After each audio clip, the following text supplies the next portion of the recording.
Welcome back. Excited to delve into this next chat because Wits Theatre will be bringing a gripping reimagining of Yaël Farber's MOLORA. It's directed, adapted by Tshepang Sehole, and it's running from the 26th of June to the 3rd of July in Makhanda. It's presented as a physical theatre work that confronts the wounds of the past, offers prayer as a path to healing as well. But perhaps to share a little bit more about this, we're going to be joined by one of the cast members, Luvuyo Zulwayo. Good morning. Thank you for your time with us here on the SABC. Good morning. Thank you for having me. Look, it's pertinent discussions that need to be had during Youth Month, given the plight of the youth and the state of our economy. Yes. MOLORA, which means ash, it looks at that charred violence, but in the same breath also the opportunity for renewal. Tell us a little bit more about what we can expect for this edition. Okay, so as you've mentioned, MOLORA is a play by Yaël Farber, directed by Tshepang Sehole. It's a very amazing story. You know, so when Tshepang came to me and he told me that he needs me to be in his piece, it was mind-blowing. You know, I was just ready to join his piece. I didn't even ask. I didn't even question anything. So I was so excited. But yeah, in this version, he adapted it into a physical theatre piece, you know.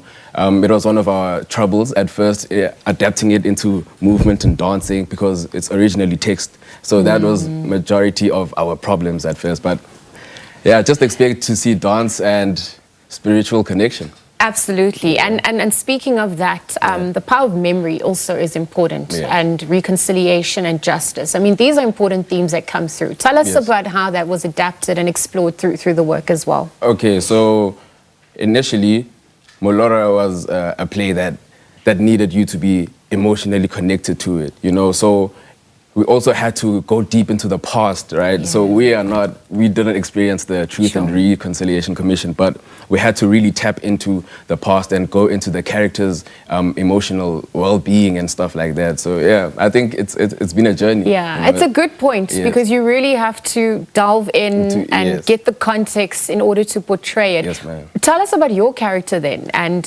you know, sort of what you had to go. How were you changed through it as well? Okay, so I played the character of Orest. Yes. Orest is the son of Clytemnestra and Electra's brother.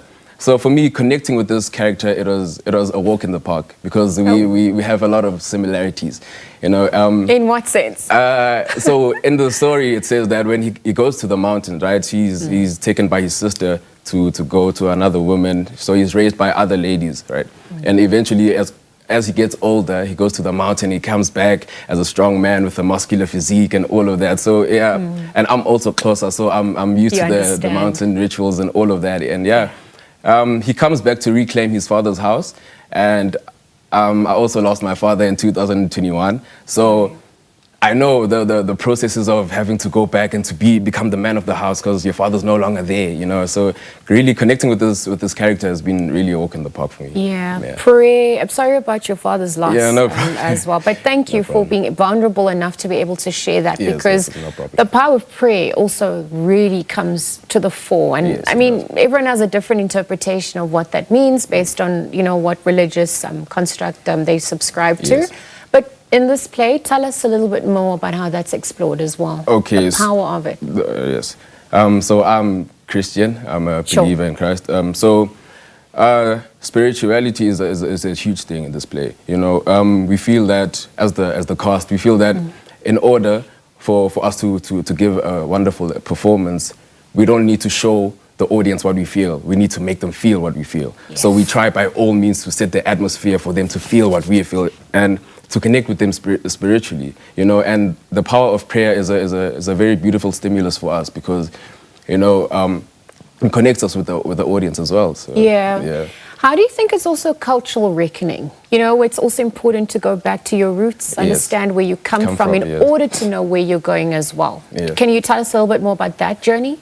Yes, for me, it's been a ritual. Prayer has been a ritual every day, you know. So incorporating that into the play reminds me of, okay, this is who I am. That's why I mentioned before that being in this play is just really a walk in the park for me because it's not far from my personality and my outside work and outside life. Yeah. So Yeah, so it's a thing of coming back to who you are.